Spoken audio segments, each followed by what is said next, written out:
स्वागत है आपका तरकाई स्पीशीज चैनल में।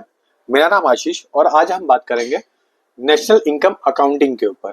ये हमारा सेकंड लेक्चर रहेगा। पहले लेक्चर में हमने जीडीपी, एनएनपी, जीएनआई ये सब के ऊपर एक बेसिक आउटपुट आपको प्रोवाइड की थी और एक बेसिक फॉर्मूलाज भी बताया था कि कैसे कैसे होगा। आज हम इसके डीप में जाएंगे कि कैसे कैसे डीप में, मतलब जैसे कि पर्सनल डिस्पोजेबल इनकम क्या होता है, नॉमिनल जीडीपी और रियल जीडीपी में फर्क क्या है, जीडीपी डिफ्लेटर कैसे इन्फ्लेशन को काउंट करते हैं, इस चीज के बारे में आपको डिटेल में बताया जाएगा। कंज्यूमर प्राइस इंडेक्स क्या होता है, होलसेल प्राइस इंडेक्स क्या होता है, पीपीआई क्या होता है, आईआईपी क्या होगा, ये सब में आपको डिफरेंस भी बताया जाएगा और बहुत डीपली एक एग्जांपल के थ्रू पे आपको समझाया जाएगा। सीपीआई के जो 4 पार्ट्स है उसके बारे में बताया जाएगा कि सीपीआई फॉर इंडस्ट्रियल वर्कर क्या है, एग्रीकल्चर के लिए क्या है, कंबाइंड क्या है और एज अ रूरल लेबरर्स क्या है, इसके बारे में भी बताया जाएगा। सीपीआई और जीडीपी डिफ्लेटर में क्या फर्क है, इसके बारे में भी आपको बताया जाएगा कि दोनों के बीच में फर्क क्या है और वो होलसेल प्राइस क्या होता है, पीपीआई के बीच में क्या है और इंडेक्स इंडस्ट्रियल प्रोडक्शन यूनिट्स क्या होती है और कैसे इसके थ्रू पे एक इंडस्ट्रीज की डेवलपमेंट को नोटिस किया जाता है। Other method of calculation economic welfare के लिए हमने देखेंगे कि ग्रीन जीडीपी क्या होती है, ह्यूमन डेवलपमेंट इंडेक्स क्या होता है और ग्रॉस नेशनल हैप्पीनेस क्या होता है और ग्लोबल पीस इंडेक्स क्या होता है। इसके आगे हम बात करेंगे 8 कोर इंडस्ट्रीज क्या होती है। अगर आज इस वीडियो को अगर मैंने छोटा रखा तो मैं एक आपको 8 कोर इंडस्ट्रीज के बारे में भी डिटेल में बता दूंगा। ठीक, तो चलिए हम दोस्तों याद सबसे पहला स्टार्ट करते हैं कि पर्सनल डिस्पोजेबल इनकम क्या होता है। तो बहुत इजी एग्जांपल से आपको समझाता हूं कि आप ये एक पर्सन हो, ठीक है, आप एक कंपनी ए में काम करते हो, उस कंपनी ए से आपको सैलरी मिलती है तो वो हो जाएगा आपका पर्सनल इनकम।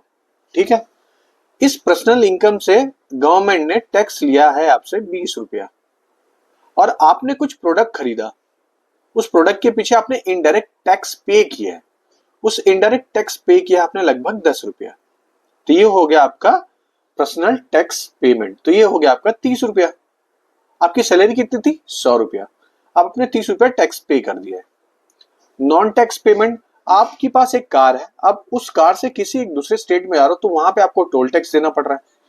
कभी आप कोई ऐसी कोई टिकट निकालो जिसमें आपको एक्स्ट्रा फीस देना पड़ रहा है, आप मोबाइल रिचार्ज करो तो उसमें सेस देना पड़ रहा है, वो हो गया आपका नॉन टैक्स पेमेंट। तो सपोज आपने वो 10 रुपया दिया तो 40 रुपया आपका टैक्स में ही कट गया सब कुछ और आपका टोटल डिस्पोजेबल इनकम जो बचा है, जो पर्सनल डिस्पोजेबल इनकम बचा है वो बचा है आपका 60 रुपया। जितना पर्सनल डिस्पोजेबल इनकम ज्यादा होगा उतनी इकोनॉमिक की ग्रोथ ज्यादा होगी, उतने प्रोडक्शन और सप्लाई और डिमांड इंक्रीज होता रहेगा। समझ गए? चलिए अब आगे बढ़ते हैं। अब बात करते हैं नॉमिनल जीडीपी की और रियल जीडीपी में, दोनों में जो बेसिक फर्क है। नॉमिनल जीडीपी फॉर एग्जांपल की आप 31 मार्च को ले लीजिए 2024 2024, देन आफ्टर 1 अप्रैल 2024 में ले लीजिए, सॉरी, ठीक है। अब इस ईयर के बीच में आपने, मतलब एक 2024 से जो फाइनेंशियल ईयर आपका स्टार्ट हो रहा है मार्च से और एंड हो रहा है 2025 के अप्रैल में, इसके बीच में आपने जो भी प्रोडक्शन किया है, जो भी प्रोडक्ट बाय किया है, उसका जो रिकॉर्ड रखा जा रहा है सिर्फ एक ईयर के अंदर रखा जा रहा है, तो ये आपका हो जाएगा नॉमिनल जीडीपी। तो इसमें आपको ग्रोथ ज्यादा दिखेगी, क्यों? क्योंकि ये सिर्फ एक साल के गैप में आपका इन्फ्लेशन पता नहीं चलेगा, ठीक है, ज्यादा 1-2 रुपया बढ़ा होगा, ये इन्फ्लेशन नहीं पता चलेगा। तो रियल जीडीपी क्या करता है कि रियल ग्रोथ दिखाता है एज ए जीडीपी का, कि आपकी सच्चाई दिखाएगा, ठीक है। तो रियल जीडीपी में कैसा हो जाता है कि अब ये बेस ईयर चेंज कर दिया जाएगा, हो सकता है वो बेस ईयर 2011 हो। आप मुझे कमेंट करके जरूर बताना कि बेस ईयर गवर्नमेंट ने इस बार कौन सा रखा है रियल जीडीपी के ऊपर, और अभी रियल जीडीपी कितनी चल रही है और नॉमिनल जीडीपी कितनी चल रही है। अभी रिसेंटली बजट आके गया है और इसके ऊपर भी हमने एक डिटेल वीडियो आपको प्रोवाइड की है, जरूर कमेंट करना, आपका ही ज्ञान बढ़ेगा। अगर नहीं पता तो जाके सर्च करिए, ये आपके लिए बहुत बेनिफिशियल भी रहेगा। तो रियल जीडीपी 2011 के बेस पे लिया गया सपोज, और अभी चल रहा है 2025 में। 2011 में एक आलू की कीमत थी 10 रुपया किलो पटेटो, देन आफ्टर 2025 में उसी पटेटो की कीमत हो गई 20 रुपया किलो, 20 रुपीज केजी। अब आपको ये पता चल रहा है कि 10 रुपया तो भाई बढ़ गया, ये आपका इन्फ्लेशन हो गया, ठीक है। तो इन्फ्लेशन फाइंड आउट करने के लिए जीडीपी डिफ्लेटर लगाया जाता है, उसके बारे में भी मैं आगे आपको बताऊंगा ही, ठीक है। पूरी कैलकुलेटिंग ये हो रही है। तो रियल जीडीपी, अब ये हो सकता, नॉमिनल जीडीपी जो ग्रोथ हो रही थी ये हो रही थी 20% से, सपोज फॉर एग्जांपल के लिए मैं बताऊंगा नहीं आपको कितना, वो आपको सर्च करना ही पड़ेगा। और रियल जीडीपी हो रही है 10% से, तो नॉमिनल से सीधा रियल पे आया तो कम हो गई। ये आपकी सच्चाई एक दिखा रहा है। अब चलती जीडीपी डिफ्लेटर के ऊपर। देखिए GDP deflator inflation find out करने का एक तरीका है। तो वो कैसे फाइंड आउट करता है? फॉर एग्जांपल कि आपकी नॉमिनल जीडीपी हो गई 110 और रियल जीडीपी आपकी हो गई 100 इंटू 100। ये नॉमिनल जीडीपी है और ये रियल जीडीपी है। तो इन्फ्लेशन कितना इंक्रीज हो रहा है? ये कटा बचा कितना? 110 माइनस आपकी जो रियल जीडीपी थी 100 थी पहले, इसमें माइनस होगा 10% है, मतलब 10% का जो इंक्रीमेंट हो रहा है। ठीक है, ये हो जाएगा आपका जीडीपी डिफ्लेटर। समझ गए? बहुत इजी था, मैंने बहुत इजीली समझाया हूं कि जो इंक्रीमेंट हो रहा है वो हो गया आपका जीडीपी डिफ्लेटर। अब आगे बढ़ते हैं हम सीपीआई, डब्ल्यूपीआई, पीपीआई और आईआईपी। कंज्यूमर प्राइस इंडेक्स, तो इसके डेफिनेशन जैसे change in the price level of a basket of a goods and services consumed by the house hold. अब आपके पास ये एक बास्केट है, इस बास्केट में आपने कुछ प्रोडक्ट रखे हैं। किसी ने ब्रेड रखा है, किसी ने बिस्किट्स रखा है, किसी ने मैगी रखा है, किसी ने कुछ चिप्स रखे हैं। हर एक पर्टिकुलर प्रोडक्ट का एक प्राइस है।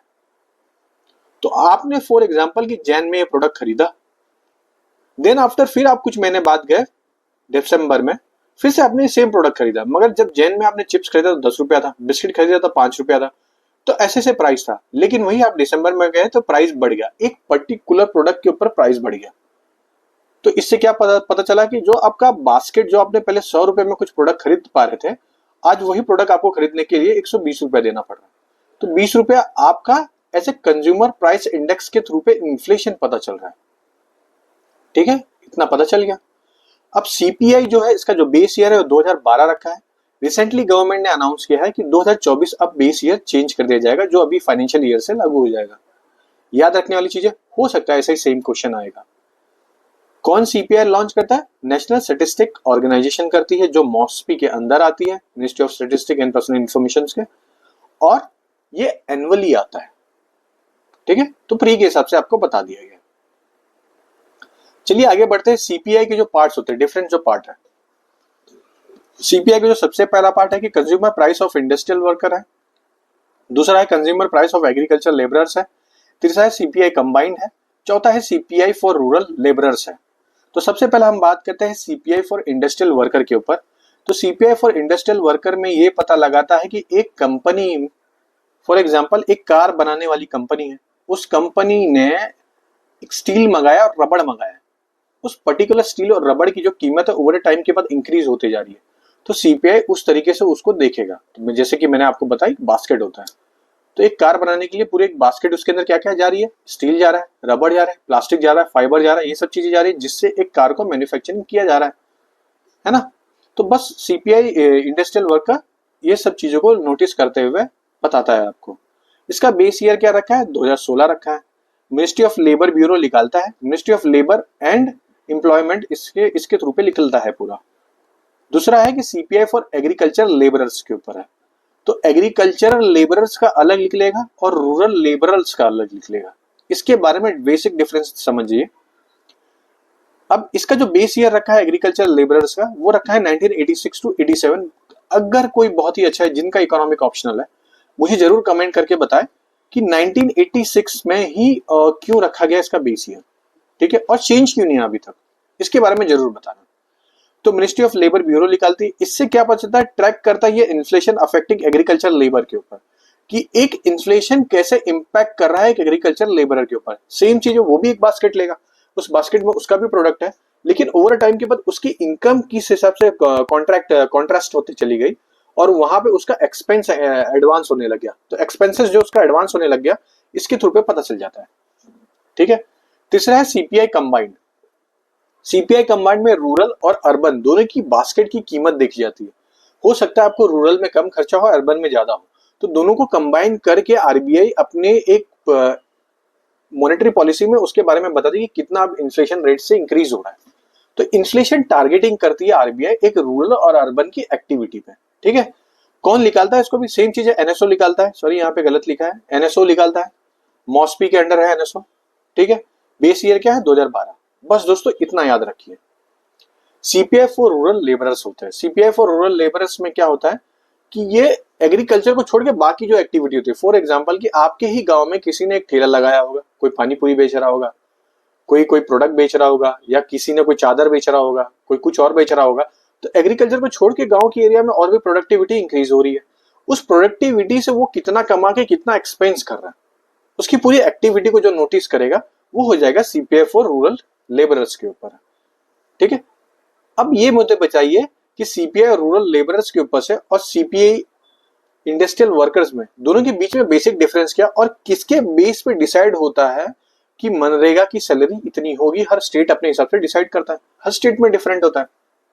ठीक है दोस्तों, तो बेस ईयर क्या रखा है रूरल लेबरर्स का, ये रखा है 1986 टू 87, और दूसरे किसका रखा था, एग्रीकल्चर लेबरर्स का रखा था। सेम क्वेश्चन है, क्यों रखा है ये मुझे जरूर कमेंट करके बताना। कौन इसको रिलीज करता है, लेबर ब्यूरो रिलीज करता है, किसके थ्रू पे, ministry of labour and employment के थ्रू पे। ठीक है, चलिए अब आगे बढ़ते हैं। सीपीआई और जीडीपी डिफ्लेटर के बारे में बताता हूं। देखिए सेम चीज है, ये आपका एक बॉक्स है या आपका एक बास्केट है, उस बास्केट में आपने ब्रेड रखा है, सैंडविच रखी है, सैंडविच मतलब कुछ सैंडविच बनाने वाले प्रोडक्ट हो सकते हैं, मेयोनीज हो सकता है, आप सॉस रख सकते हो, कुछ भी रख सकते हो। दूसरा आटा रखा है, किसी ने और भी छोटे छोटे सामान रखे हैं। हर एक पर्टिकुलर सामान का एक प्राइस है, उस प्राइस को ओवर टाइम के बाद आप लेने जाओगे तो आपका इन्फ्लेशन एडजस्ट होकर आपको पता चल जाएगा कि इतना महंगाई हो गई है। अब ये प्रोडक्ट लेने के लिए आपने एक कार ली है, तो इस प्रोडक्ट में तो काउंट नहीं हो रहा, वो अलग से आ रहा है। एक कार ली है, उस कार को चलाने के लिए आपने पेट्रोल डाला है, उस पेट्रोल डालने वाले आदमी की एक सैलरी है। तो ऐसी जो अदर एक्टिविटी है वो जीडीपी डिफ्लेटर में काउंट होता है। तो GDP deflator as a macro economic को कवर करता है और CPI as a micro economics को कवर करता है। ठीक है, इतना समझ में आ गया। चलिए आगे बढ़ते हैं।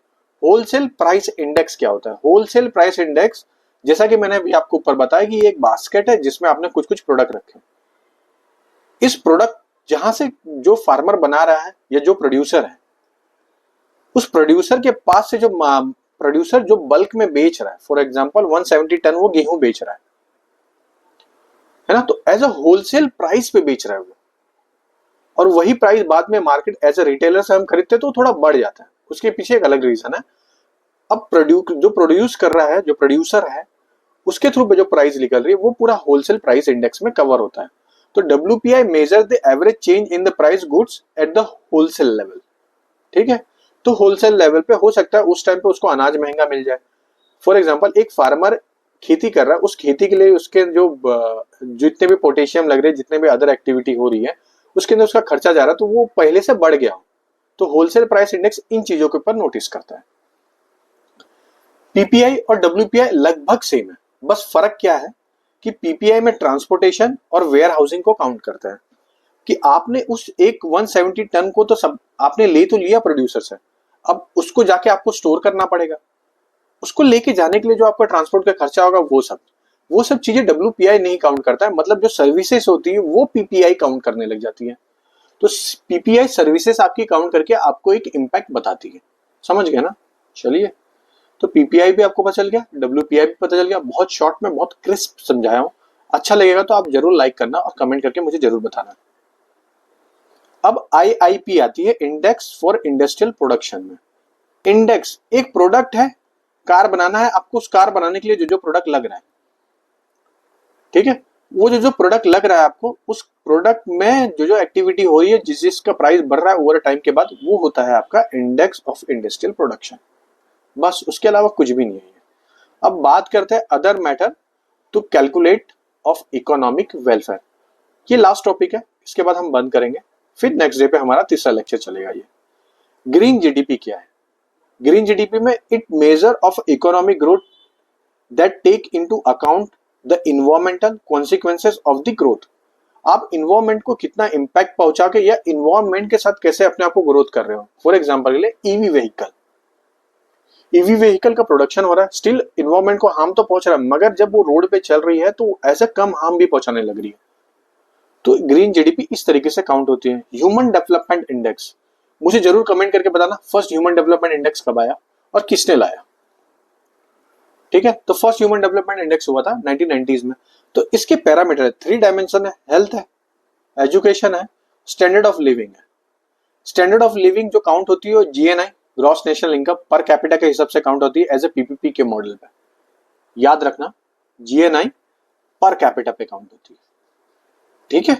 बस ग्रॉस नेशनल हैप्पीनेस के ऊपर चलते हैं। ग्रॉस नेशनल हैप्पीनेस क्या प्रोवाइड करता है, तो इसके कुछ पैरामीटर्स है, जैसे sustainable and equitable social economic development ensure करेगा, इन्वायरमेंटल कंजर्वेशन रहेगा, preservation and promotion of a culture और गुड गवर्नेंस। ये 4 इसके मेन पिलर है। 9 डोमेन्स है इसके, 9 डोमेन्स को फोकस में रखता है, which is health, education, time use, जितने भी एजुकेशन के लिए आप टाइम यूज कर रहे हो, कल्चर है, कल्चरल डाइवर्सिटी, रेजिडेंस है, गुड गवर्नेंस है, कम्युनिटी विटैलिटी है, इकोलॉजिकल डाइवर्सिटी है और लिविंग स्टैंडर्ड है, ठीक है। तो आपको ग्रॉस नेशनल हैप्पीनेस ऐसे काउंट होगा। तो HDI कौन निकालता है, UNDP। Gross national happiness index किसकी आइडियोलॉजी, भूटान की। भूटान तो अपने यहाँ पे ये सबसे अच्छी एक्टिविटी कर रहा है, इसलिए उसने बताया ये चीजों को। ग्लोबल पीस इंडेक्स क्या होता है, बहुत इंपॉर्टेंट है, 163 टोटल कंट्रीज पार्टिसिपेट करती है। तो global peace index is on annual measure of the relative peaceful of a countries and region world wide. It is published by the institution economic and peace. याद रखना economic and peace इसको publish करता है।